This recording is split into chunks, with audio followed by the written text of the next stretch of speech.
Howdy, howdy. Welcome on in to the pre-show before the free show. You're looking at cliffs over there. Let me ask you a question, Pickle. Are you warm? No. How sure are you? 1,000%. It's so cold in here. It is cold in here. Can you hear the wind whipping? I hope people can hear the wind whipping. It's like, woo! It's spooky season. Hello, everybody. Welcome into the pre-show before the free show. I am Greg. That is Ashley. Pickle, I want to tell you a story about my Friday night. Friday night, we're working. Both of us, we're all working stiffs on Friday night. It's a high school football night. So you were up at North Texas for the Week 10 episode of Texas Football Tonight, which got thrown into a blender. Yeah. Because you guys ended up having to start early because a lot of games got moved up. You guys ended up having to, I presume, ditch a couple of games simply of your spotlight games because they just didn't happen. Most notably, DeSoto and Duncanville. Didn't happen until Friday, or didn't happen until Saturday. So you guys were maneuvering. I was over in, I was down the street at Valley Sports Southwest doing Football Friday and then High School Scoreboard Live. Now,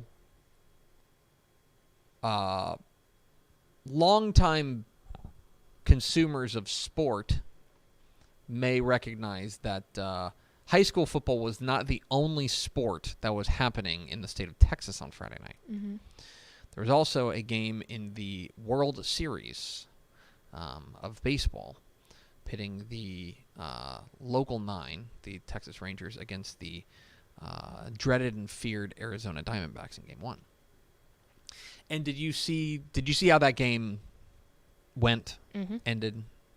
We watched it. It was an exciting baseball game. Exciting baseball game. We were on the air during extra innings of that game. Right before we went on to scoreboard, a transition from Football Friday to scoreboard at 10:30, is when Corey Seager hit the game-tying 2-run homer in the 9th, which I didn't get to see because I'm working. So at that point, we kind of do a line change where I stay on the desk, but then Aaron Hardigan and Craig Way come onto the desk for scoreboard. CT Steckel departs. Craig Way brings with him his tablet and decides that is the prudent moment to stream the extra innings of the World Series game. So I'm sitting here, and Craig's tablet's over here, and I'm trying very hard to not look at it during live television. Craig said he went back and watched with his wife and said that they counted the number of times that we were caught glancing over at the iPad. Anyway, so it gets to be about 10:55. About 25 minutes into a 90-minute show. And we have Scott Surratt on. Scott Surratt, Carthage polishes off another 10-0 season. Big win over Van. Good win for them. We have Scott Surratt on video conference. So we're on the air and bring on Scott Surratt. I ask him a question. We're in the 2 box, right, as you know. And then we go to a single on Scott Surratt because he's the interesting person in this conversation. As soon as they go to the 1 box, my producer, Patrick Madrowski, shout out Pimo, as in the same cadence as if he was saying, you're going to be on a single, you know what I mean? Or some other boring television, just like traffic, he just goes, Rangers win. At which point, I'm off screen. Now, Craig's iPad's about 30 seconds behind on delay. And so then Coach Surratt answers the questions, and the next one is Craig has a question. So they go on a single on him, so it's just 1 box of Craig and 1 box of Scott Surratt. And so at that point, I know I'm not on television, and so they're about to throw the pitch. I realize what's about to happen. I hit Aaron, and I go, what's this? And I'm sure Craig, this is the worst moment of his broadcasting career because he's got a walk-off home run happening on his iPad, and then he's got 2 people over here, his co-hosts, who are supposed to be supporting him, freaking out, wah!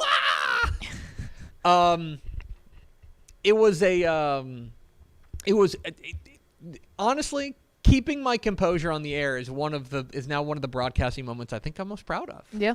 Because that was That was pretty difficult to do, but it was. I'm actually more shocked that y'all didn't acknowledge it. Aaron did. Okay, I was just Aaron gonna say mentioned it right as we were thanking Coach Surratt. Said, by the way, I don't know if this makes you happy, but the Rangers should have walk off home. Yeah, that makes sense. I was like, y'all, all right. it's a serious show, but it's not that serious. It's not that serious. So I was like, so. Yeah, we did acknowledge it. Good. Yes, I was gonna say especially because Bally Sports Southwest, over in the other room, they were about to do post game. Yeah.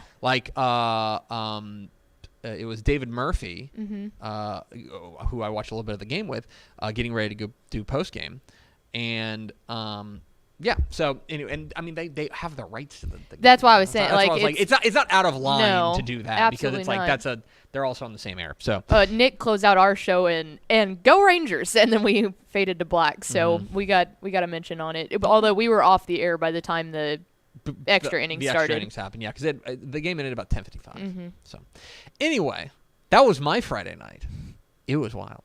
Hit the theme, Expo. Pickle. Hit the air outside.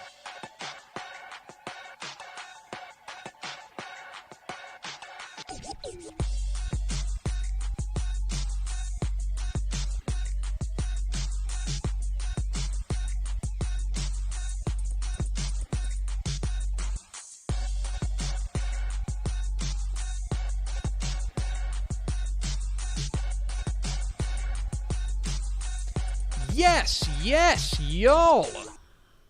From the Dave Campbell's Texas Football Mothership here in beautiful Lewisville, Texas, it is Texas Football Today, a show that's like a roaring fire on your computer. My name's Greg Tupper. I'm the managing editor of Dave Campbell's Texas Football magazine, TexasFootball.com, a corresponding website. Thank you for spending part of your day with us, whether you're watching us live, TexasFootball.com, Facebook, YouTube, Twitch, Twitter, all the places, or you'll listen to the podcast, which you can subscribe to on the podcast vendor of your choice. Either way, thank you for doing your part to support your local mediocre internet show. I'm sitting over there at the helm today, making us sound good. She's the Duchess of the Dorks. She dressed up like Dwight Schrute. She's Ashley Pickle. I'm not going to lie. Mallory and I absolutely crushed the Dwight and Moe's costume. Yeah. It was good. It was very good. It's going to be hard to beat that. I was impressed by, and I should tell Mallory this, I was impressed by her neckbeard. Oh, yeah. Her neckbeard was very solid. Yeah. It was obviously fake, yes. to be clear, but it wasn't so fake that it's oh, well, that's distracting. Yeah, her hair was the exact same color as the beard, so that helped a lot. I did. That was her natural hair that she just kind of pinned up over. Obviously, I had to wear a wig because the blonde didn't work with the Dwight. So yeah, that doesn't work. That would be. But thank you. We were quite proud of it. Got very good reaction. You should. As in, everybody just laughed their behinds off. Absolutely. Well done. Thank you. Today is Monday, October 30th, 2023, 24 days until Thanksgiving. Happy birthday, speaking of that family. Mm-hmm. Happy birthday to Rhonda Hartley. Happy birthday, Rhonda. That's Texas Football Today's, no, she hasn't been on the show. Mm-mm. But friend of Texas Football Today, we're Correct. comfortable saying. Rhonda Hartley. Happy birthday, Rhonda Hartley. It's episode 1682. On today's show, folks, a lot to get to. We have Monday Morning Fallout, going to overreact to a big weekend of football across the state of Texas. They're going to be joined by the head coach of the DeSoto Eagles, Coach Claude Mathis, coming off of a weekend for them. We just happened to do a thing. Then we're going to roll out the official Texas high school football state rankings heading into the final week of the regular season. So lots to do and not much time to do it, Pickle. Do we have first horse through the door? We sure do. It was Big Jiggly Water Balloons, Aaron Arbuckle, jersey number 69, and Ed McElroy. Wow. Welcome in, fellas. What a day. What a day. They're doing the thing again. I love it. Lot to get to, Pickle. Hit the air raid sign. It's time for Monday Morning Fallout.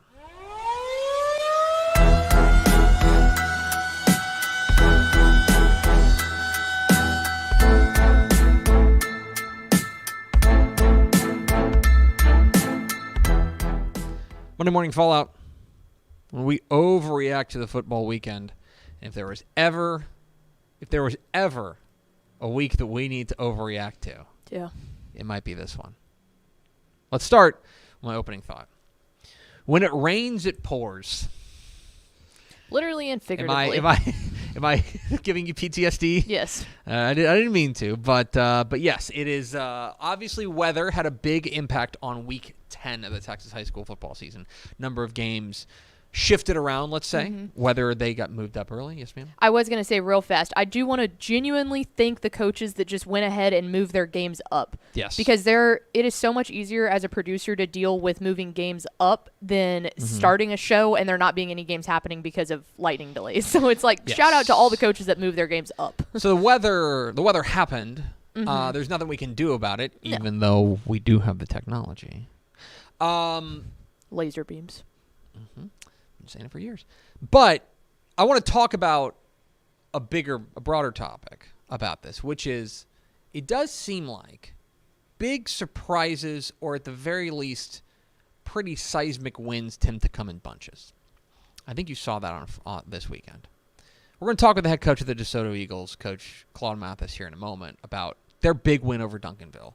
And I don't think it can be overstated how dominant that was.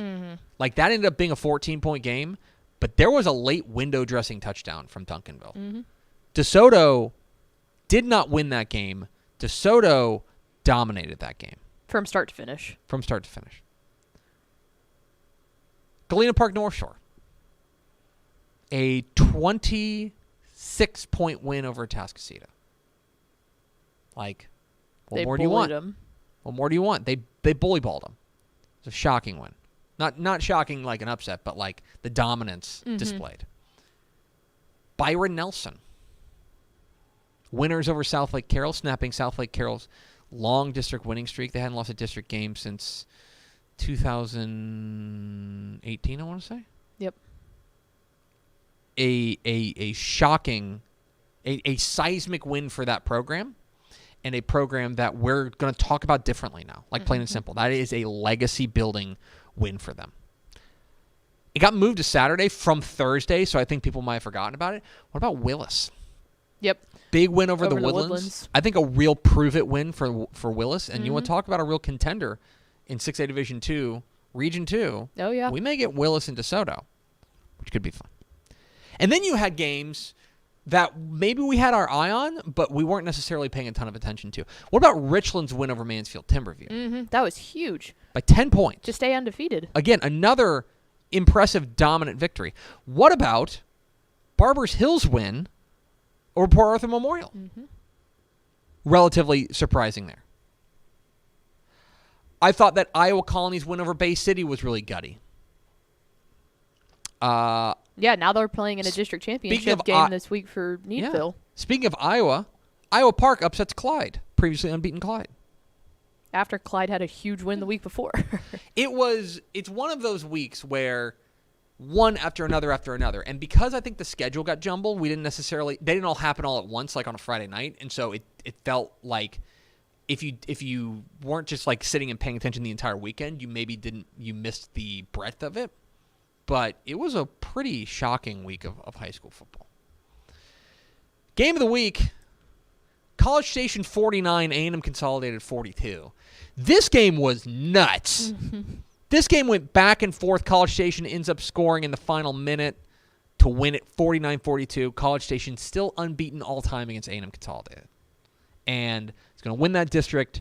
And a team that, again, they're doing that thing again, where early in the season we leave them for dead.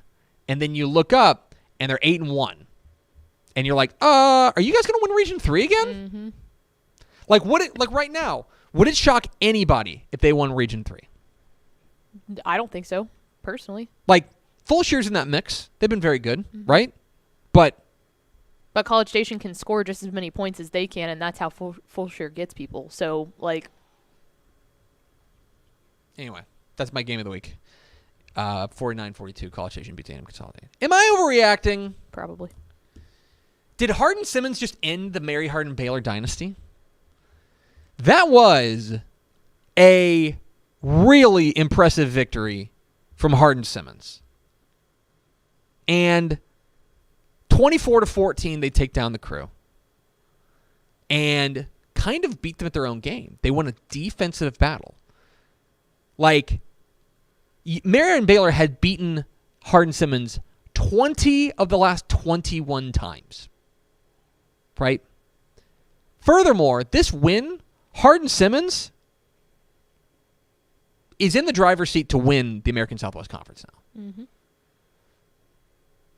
They got to it depends on what they do this week, and then a loss to East Texas Baptist if they're to beat East Texas Baptist in the finale. And furthermore, like Mary Hardin Baylor, I think what's happening is maybe people are not as scared of them anymore. No, because they finally showed weakness for the first time in Check's Notes 30 years. Right. Hardin Simmons scored 17 consecutive points in the second half to win it. That's what Mary Hardin Baylor does. Keep an eye on that in the Division III level. Time for the Dudes Rock Dude of the Week. Hashtag Dudes Rock. To nominate a dude who rocks. Hashtag Dudes Rock. This week's Dudes Rock Dude of the Week is Itasca quarterback and defensive back Buddy Jackson. Timeout. Let's stop this. Name one buddy you don't like. Correct. And he's a buddy who happens to be a Wampus kid. All buddies, especially all buddies. Okay, let's put it this way. 2 circles. Mm-hmm. Buddies. Mm-hmm. Wampus cats. Wampus cats. Combine. Buddies and Wampus cats, that's 100% hit rate. Buddy Jackson goes 13 of 20 for 277 yards, 5 touchdowns passing. He ran for 75 yards. He also had 2 interceptions on defense. As Itasca gets a nice win. Keep it on the Wampus cats. Itasca's Buddy Jackson, this week's hashtag Dudes Rock, Dude of the Week. Time for my play of the week. And this comes to us via a friend of the program, Greg Powers, who was out at the Prosper and Allen game. And a little bit of trickeration from the Prosper Eagles. I was about to say the Eagles. The Eagles of Prosper on what ends up being a pretty critical score.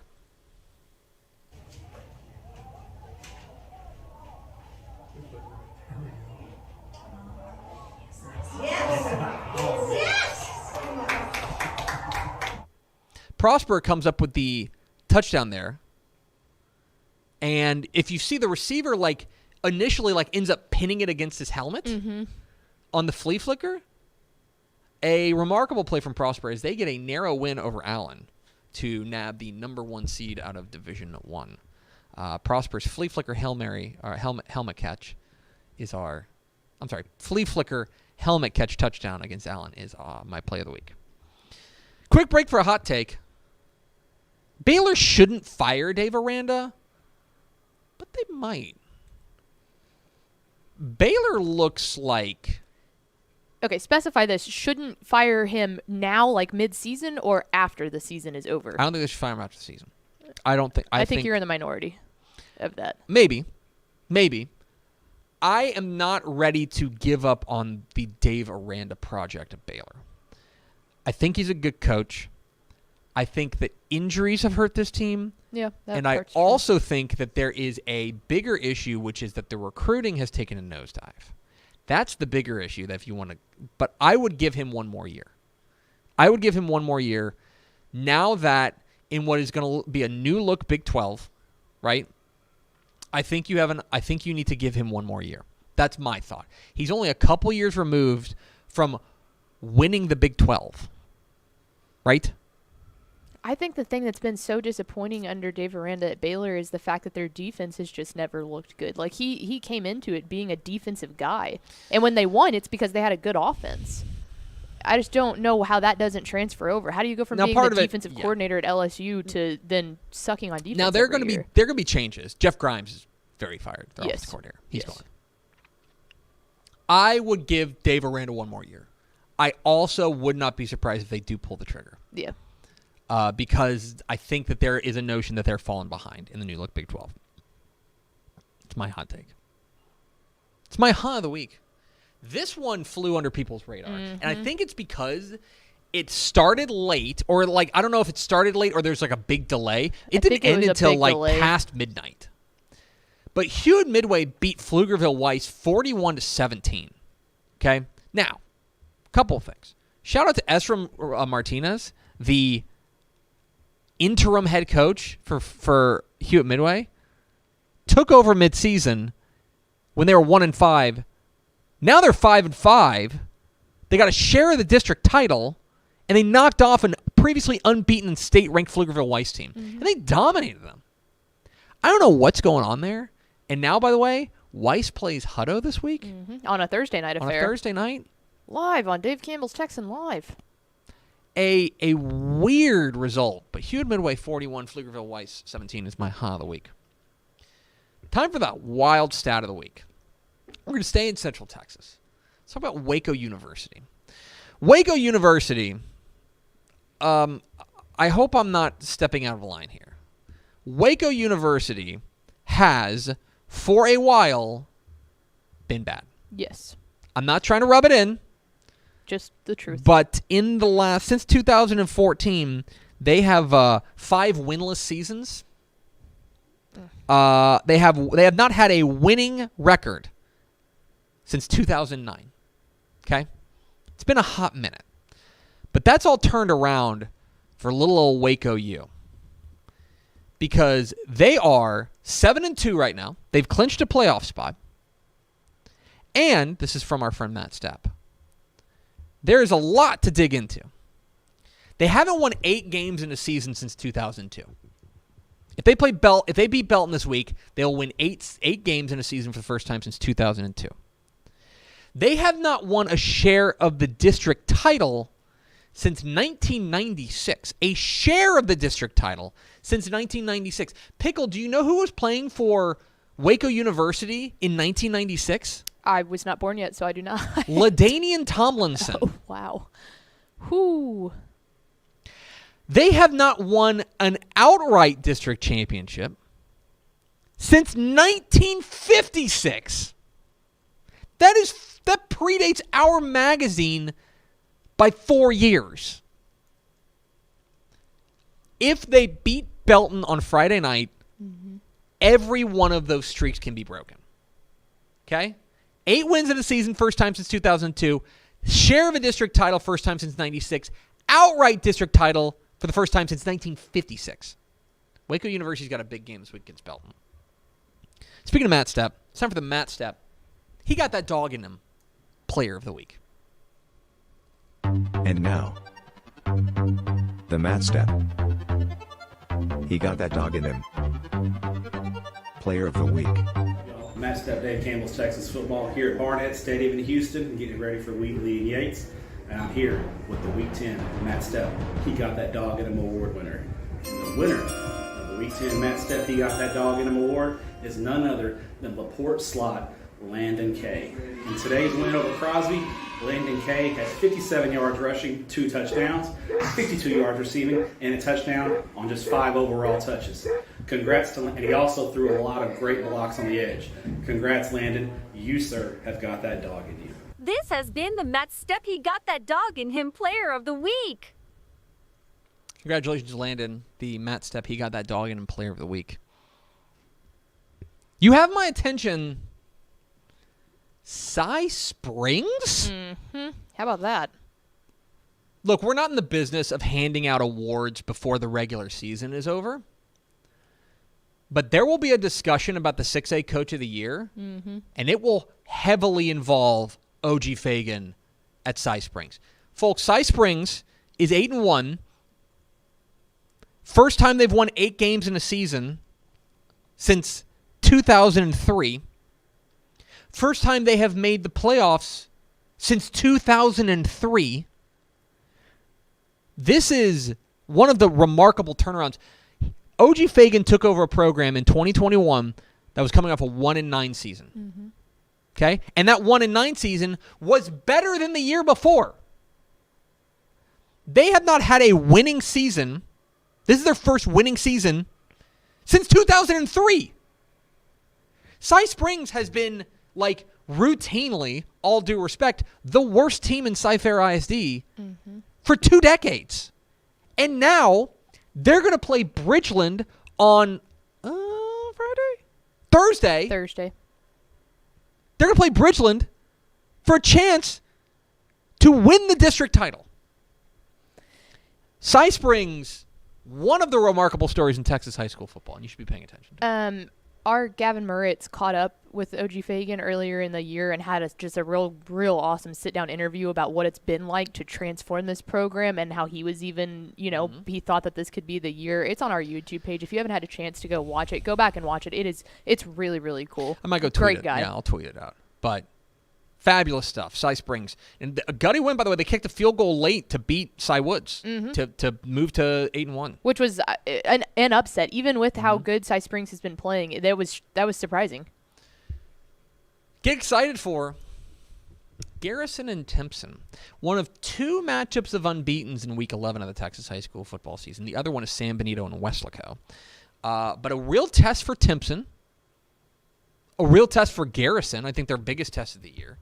And how does this Garrison defense, which has been excellent, handle Terry Bussey and company? Furthermore, the other side is interesting as well because Garrison has got these 2 running backs. Their names are Marion Raspberry, awesome, dudes rock, and Javian Black. And those 2 guys, they're going to lean on it, and I know exactly what their game plan is going to be. They're going to try to shorten the game. Mm-hmm. Keep Terry Bussey, well, at least keep the ball out of his hands. Fascinating game, Garrison and Timpson coming up Friday. Final thought. Hey, who's number 1 in 6A? That's an honest question, and I think it's an open question because I think that there are 2 teams, with all due respect to Vandergrift and Westlake, I think there are 2 teams that have separated themselves now with Duncanville's loss. Yeah, it's North Shore and DeSoto. It's North Shore and DeSoto. And I think there's a reasonable argument on both sides. Yeah. DeSoto has the single best win. There's no doubt about that. Beating Duncanville by multiple scores is the best win any program has. They also have a win over Allen, and they have a win over South Oak Cliff. North Shore, I think, has the deeper resume. Atascocita, the Woodlands, C.E. King, Summer Creek, right?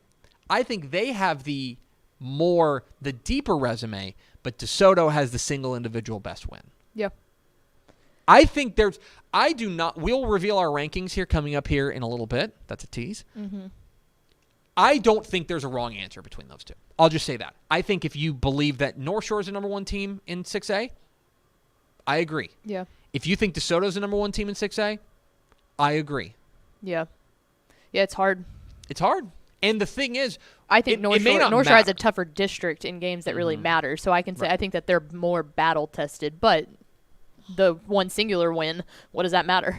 Like I said, beating Duncanville by multiple scores is the most impressive win, arguably for any team in Texas this year. I agree. My final thought. It's Monday Morning Fallout. We're Texas Football Today. We're here every weekday at noon on TexasFootball.com, talking football in the Lone Star State. You can follow us on Twitter at DCTF, like us on Facebook, Facebook.com/Dave Campbell's. Follow us on Instagram, Instagram.com/Dave Campbell, and of course, see us at TexasFootball.com. Speaking of DeSoto, coming up here in just a moment, we'll be joined by the head coach of those DeSoto Eagles, Coach Claude Mathis. But first, as Abraham Lincoln once said, let's watch some ads. No. Born and bred in Texas hits a little different, as it should. Texas loves doing business with fellow Texans. VCR Now takes its Texas roots as seriously as its many partnerships with schools and universities around the state. It's also why we're so proud to promote our brand in the pages of the Texas Bible, Dave Campbell's Texas Football, and on the airwaves of Texas Football Today. Driven by producing quality broadcast video, state-of-the-art audio, and LED video scoreboards at affordable prices, VCR Now makes sure to listen to your needs in its athletic department before recommending the next best steps. Building great products is our business, and it's our focus on building meaningful, long-term partnerships with our clients that sets us apart. From our 24/7, 365-day help desk, the training lab in our hometown of Red Oak, or our sports marketing business plan that puts money back in the hands of our athletic departments we support, VCR Now is built to last. Reach out to us today at info@vcrnow.com or by calling 855-GO-VCR-NOW. Again, that's info@vcrnow.com or by calling 855-GO-VCR-NOW.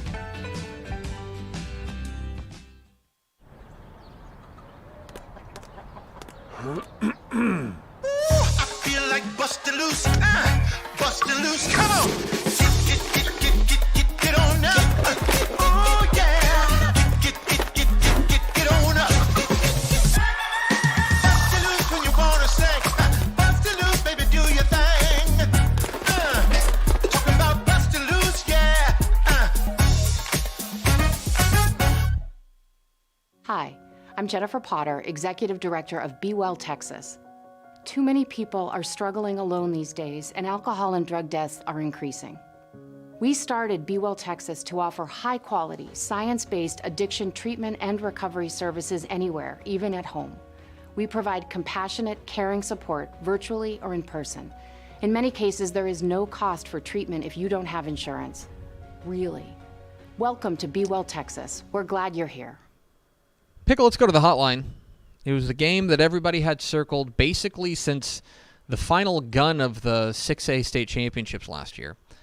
And the victorious DeSoto Eagles have moved to 9-0 on the season and looking every bit the part of a team that can go back-to-back. And here to talk about it is the head coach of those reigning state champions in 6A Division II, Coach Claude Mathis. Coach, how are you? I'm doing great. How are you guys doing? I bet you're doing great. How are things in DeSoto? It's going good. It was pretty exciting around the city, right there in the community, in the town. I mean, everybody's fired up right now. Before we get into the actual nuts and bolts of the game, I'm interested in how you guys handled the postponement. The game was supposed to be played Friday night. Weather made that not able to happen. It gets pushed to Saturday. I think there are people who say, "Oh, it's the big deal. It's not. It's just playing it a little bit later."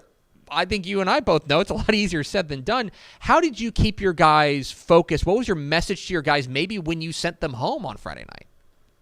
Well, I learned from last year. I made a mistake last year, and I was vowed not to make the same mistake I did last year this year.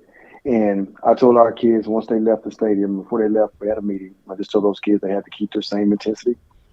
They got to continue to keep the same energy.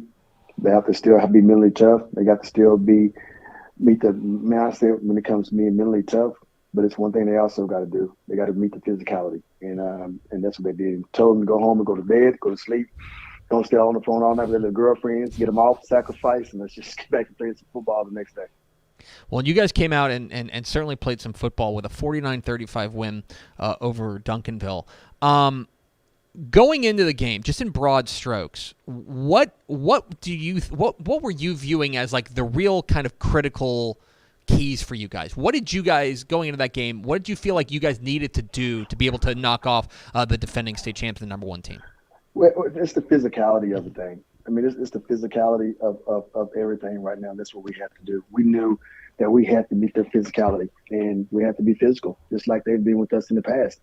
And we had to be mentally tough, but we had to score and take advantage of what they were giving us and execute, because we felt that the last 2 years we didn't execute very well against them. We was at home and we was up on them, and we let a punt return change the difference of the game. And that's what a lot of people don't forget. They forgot about that, because when we were up, nobody talks about that. They only talk about how Duncanville beat us, but we knew that we had a chance, and we knew that we were good, and we knew that we could play, but we just didn't make the same mistakes that we did the following year. Talking Claude Mathis, head coach of the DeSoto Eagles around Texas Football Today. Get involved in the conversation at #TF Today. Coach, I came away so impressed by, you mentioned the physicality. I came away so impressed with your running game, especially, the offensive line obviously doing their work, but it's important to remember that you guys are playing a man down. Tiger Ryden didn't play this game, but between Marvin Duffy and Jalen Jones, you guys still got a ton out of the running game. What was it about the running game that allowed you guys to be so successful? It controlled the game, and that's what you have to have, a great running game in order to be successful, and that's in the playoffs and that's anytime. When you want to win a big game like that, you have to be able to run the football, and I felt that we had a great running game. Even though we didn't have Tiger, we still had a really good run game. Our offensive line was really, really good on Saturday. They have been great throughout the year, and I shouldn't say really good. They were great on Saturday, but they had a lot to prove. I mean, they had got tired of everybody talking about Duncanville and how they had the 5 stars. We didn't have any 5 stars, but we had a couple of 4 stars and 3 stars, and they got tired of it, man. And they just proved it. They really proved who was the better line that day, and they did it. So I give kudos out to those guys. For our running backs, they played well, man. They got downhill, made people miss, picked up and that's what a lot of people don't understand. I'm a running back, so I understand that. The pass protection was great. It was blitzing. Our running backs was picking it up, and it was unbelievable. So they did a great job overall, and we did all this without Tiger. But just having Tiger, it would have been scarier. It really would have. The other guy on that offense that's certainly worth mentioning is QB1 DJ Bailey, who throws for 268, 4 touchdowns. We saw him at 7-on-7, and I came away really impressed with. It looked like then playing underwear football that he had really grown. As the guy who sees him every day in practice, where have you seen the growth from DJ Bailey from last year to this year? How he communicates with his receivers and getting these young receivers and the guys no offense on the same page. He's very competitive in practice. He competes hard in practice, but he studies the game. He's always in film, looking at video, knowing his opponent. Don't have to ask him to do that no more. He does it. Give you another example. We're in a game. I didn't start milking the clock. DJ started milking the clock. Mm-hmm. And that said a lot. And I don't let nobody do that but Coach Mathis. DJ did it. And DJ was doing it. I said, DJ, I'm not. I said, you milking the clock? I said, I must have a lot of confidence to let you do that. I said, the reason why I'm letting you do this, DJ, is because of the leadership. And you're a senior, but it's the leadership. You know the game. And you said, Coach, enough is enough. Let us do this. We got you. And that's what he did. He totally took that thing over right there, but it's just because of his leadership capabilities, man. That's saying he's a great quarterback. And I think he's the most underrated quarterback in the state of Texas. I really do. He's certainly a star. Claude Mathis, head coach of DeSoto, join us here. Coach, the other side of the ball, the defense showed up to play in a big way as well. That's been a calling card for you guys these past couple of years.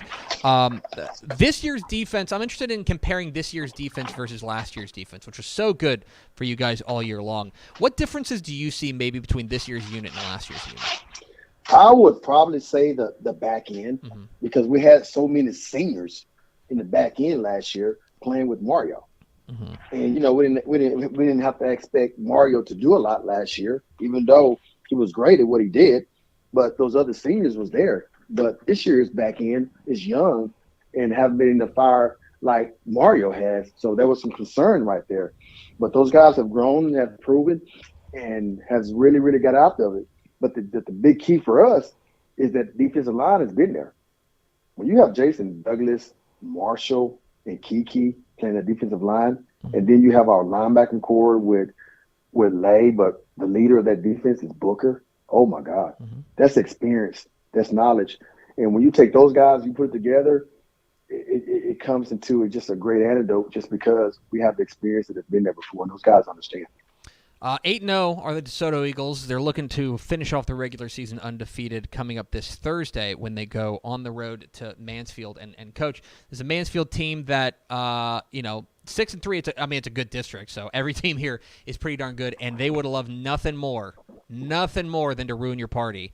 How do you refocus your guys to make sure that they don't walk into a trap on Thursday? Well, again, we learned from last year. We almost did it last year because we lost a heartbreaker we lost a really physical game to Duncanville last year. And then you go into that game and you got to win. And it was an ugly game, but we won. So we learned from our mistakes. And I know that we won't do the same thing this year. And they're a good team. Mansfield's a really good team. They're still trying to get in as well. But our kids are going to continue to keep their focus like we always do. And they understand me. I don't look ahead. I look at one game at a time, and they know my focus, and they know our culture that we have here. So that won't be hard to do, but it's a short week. We played on Saturday, and then we got to play on Thursday. So there is some concern there with me right now. So I have to come up with a game plan with my coaches in order to make sure that don't happen. He's Claude Mathis. He's the reigning state champion head coach of the reigning and defending state champion DeSoto Eagles, now 8-0 on the year. Coach, we sure appreciate your time. Congratulations again on the big win on Saturday, and go get them on Thursday. Hey, can I ask you one quick question? What's up? Who did you choose? Who did you pick? Who did I choose? Yeah, who did y'all pick? Oh, I'm just curious.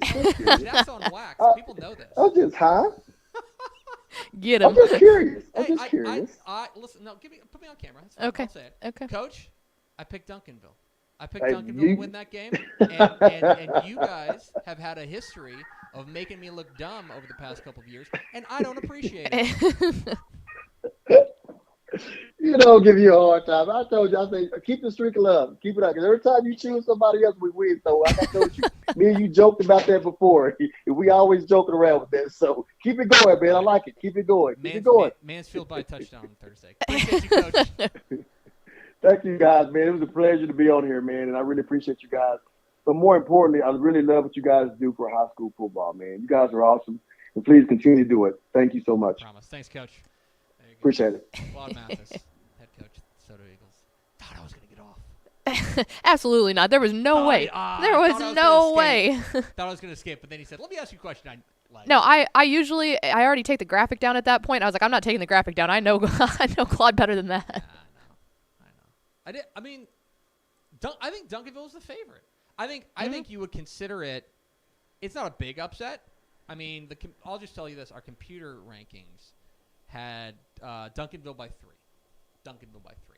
That's all on the road at DeSoto too. So what they're saying is probably neutral site Duncanville by about 5 or 6. Mm-hmm. The thing that surprised me, and Coach mentioned it a number of times, it was the physicality. Mm-hmm. Duncanville is not a team you can run around. If you're going to beat them, you have to run through them. You have to go through them. Like, that's why North Shore has been able to beat them, is because they've been able to go through them.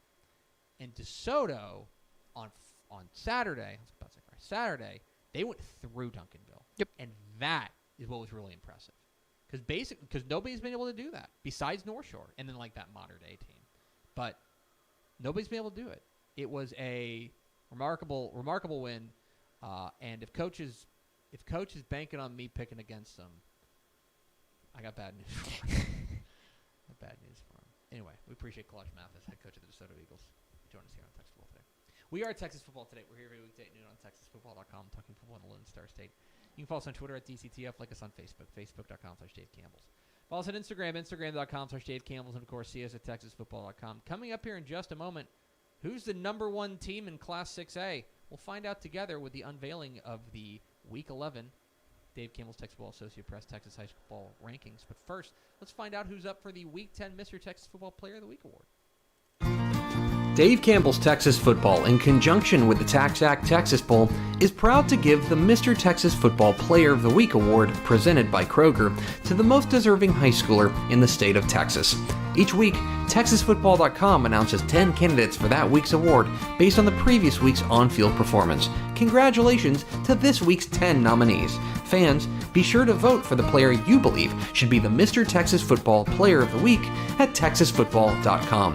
Voting closes Friday at noon, with the winner announced shortly after on TexasFootball.com. Thanks to Kroger and the TaxAct Texas Bowl for their continued support of Texas high school football and the Mr. Texas Football Player of the Week award.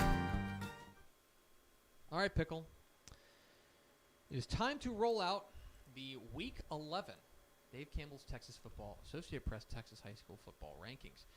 Dave Campbell's Texas Football has published the state's most respected Texas high school football rankings for decades and is the official rankings provider of the Associated Press since 2019.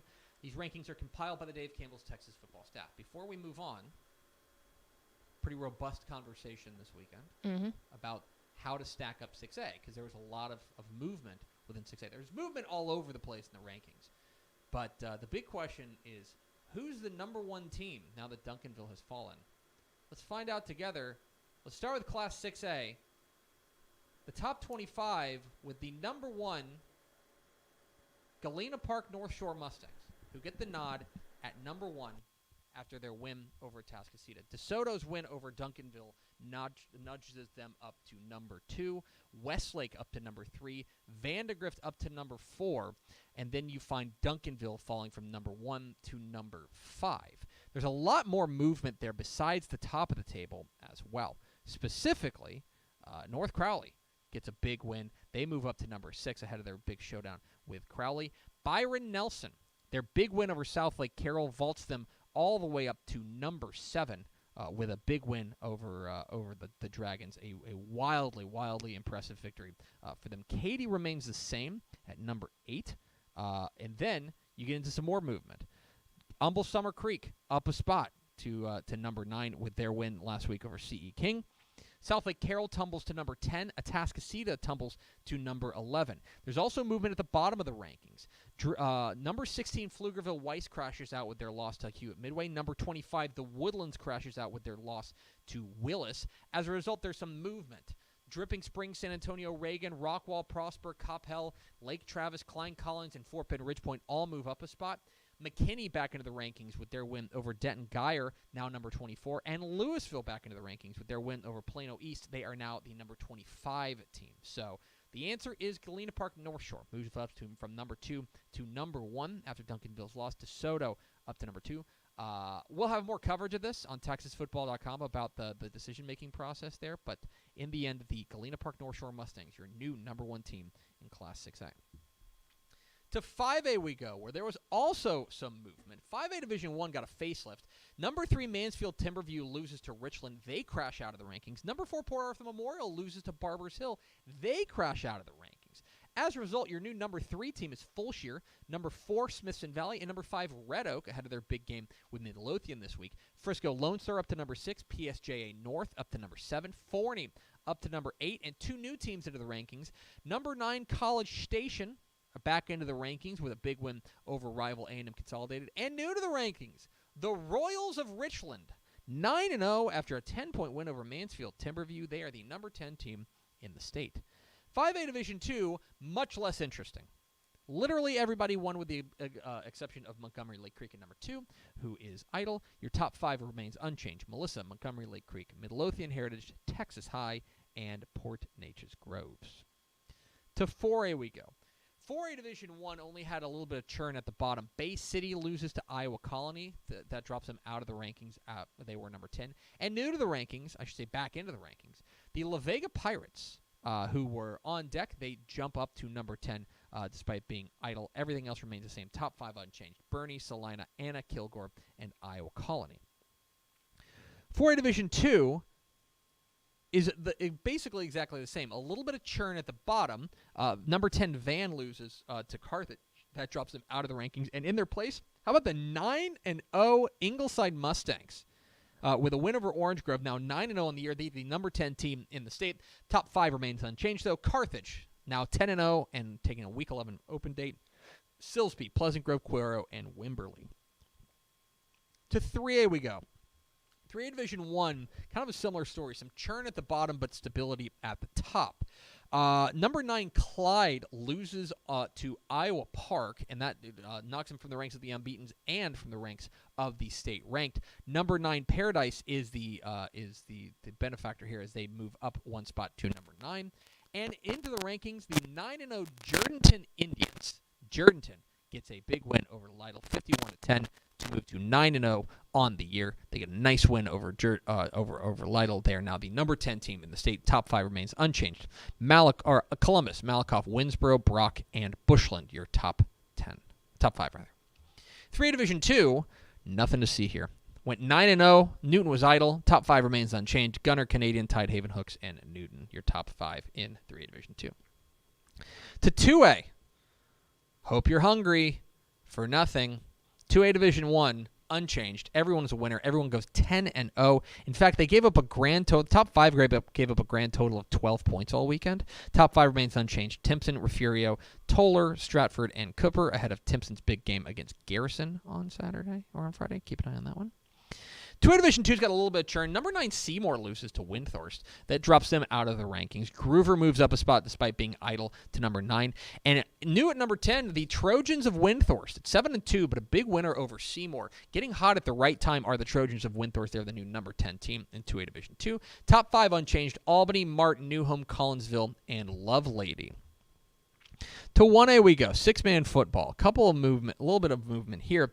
Borden County scores a really nice 42-30 win over number 9 Rankin. As a result, they move up a spot to number 9. The Rankin crashes out of the rankings. That makes room for Union Hill. The Bulldogs are 9-0 after a 58-0 win over Savoy. Into the rankings for the first time this year. Top 5 remains unchanged. Gordon, Knox City, Abbott, Westbrook, and Jonesboro. 1A Division 2, nothing to see. Everyone was a winner with the exception of Jayton, Klondike, and Whitharrell, who were all idle. Top 5 remains unchanged. Benjamin, Oglesby, Jayton, Richland Springs, and Klondike. Richland Springs now 10-0. They have finished their season. Regular season, rather. They await the playoffs at undefeated. The private school ranks. The 11-man ranks were easy to do, okay? Everyone was a winner. St. Thomas gets a big win over Houston St. Pius X. Austin Regents makes short work of San Antonio TMI. Argyle Liberty Christian now 9-0 on the year with a win over Fort Worth All Saints. Top 5 unchanged: Houston St. Thomas, Dallas Christian, Austin Regents, Argyle Liberty Christian, and Bel Air Episcopal. But it's the private school 6-man ranks that got a makeover. Okay, so Pasadena First Baptist, the number 1 team in the state, knocks off number 3 Conroe Covenant in an emphatic fashion, 68-20. They remain number 1. That knocks Conroe Covenant out of the rankings. Also, number 4 Bastrop Tribe Consolidated loses to Victoria Cobra's homeschool. And as a result, Houston Emery Weiner moves up a spot to number 3. Back into the rankings, Austin Hill Country. They get a 114-70 win over Austin, Texas School for the Deaf. They are now up to number 4 in the rankings. Their one loss in the year, by the way, is to Jonesboro, which is a loss that has aged pretty well. And new to the rankings, I think for the first time, the Victoria Cobra's homeschool, now 9-0 on the year after a win over state-ranked Bastrop Tribe Consolidated. They are your number 5 team. So there you have it, the Week 11 Dave Campbell's Texas Football Associate Press Texas High School football rankings. A little bit of movement across the state, especially at the 6A ranking, 6A marks. You can find all the rankings at texasfootball.com/rankings. Matt Stepp and I are going to have a deep dive discussion about this on Tep and Step, about the conversation that went into ranking North Shore number 1 in 6A, because it was a real debate, and I think there's I think, like I said, I think that there's no wrong answer there. The funny thing is, Pickle, you know what we're going to do next week? The world's most useless rankings. Next week is an exercise. Next week is an exercise in insanity, because we're going to do these rankings, and like, who cares? Yeah, you know it's what I done mean? At that point. Like, it's just like, oh, you finished the year at number 1. Okay, if you lose in the first round of the playoffs, who stinking cares? You know what I mean? So yeah, I always think that the final postseason rankings are funny, and we will have those for you next week on Texas Football Today. Let's go over to Ashley Pickle for America's second favorite segment. Final thoughts. In case you missed it all this weekend, I think most people did not miss it, but Friday was Snapshot Day, and Matt Stepp was hitting the phones about all of the enrollment numbers. So we have a ton of Snapshot Day content up on TexasFootball.com. If you want to see where you think your team could possibly end up, go ahead, go check it out. Some notables. I'll just say this: Alito. Gonna be real close to that 6A line. Looks like Highland Park. Yep. Probably moving back down to 5A. Longview might be moving up to 6A. Be real close to that 6A line. Gunner gonna be real close to that 3AD1 line. Lake Belton gonna be real close to that 6A line. Is it funny that when you said Gunner could possibly move up, I think that affects the other teams in 3A Division 1 almost more than Gunner? Brock almost certain to move up to 4A. Go to TexasFootball.com. We got all the snapshot numbers for realignment, which is coming up in February, because football don't sleep around here. It's going to do it for us. Thanks for spending a little bit of your day with us. Follow us on Twitter at DCTF. Like us on Facebook, Facebook.com/Dave Campbell's. Follow us on Instagram, Instagram.com/Dave Campbell's. And, of course, see us at TexasFootball.com. Thanks again to the head coach of the DeSoto Eagles, Coach Claude Mathis, for hopping on with us. For Ashley Pickle, I'm Greg Tepper. Vince Young, please get your Player of the Year trophy. We will see you tomorrow on Texas Football Today.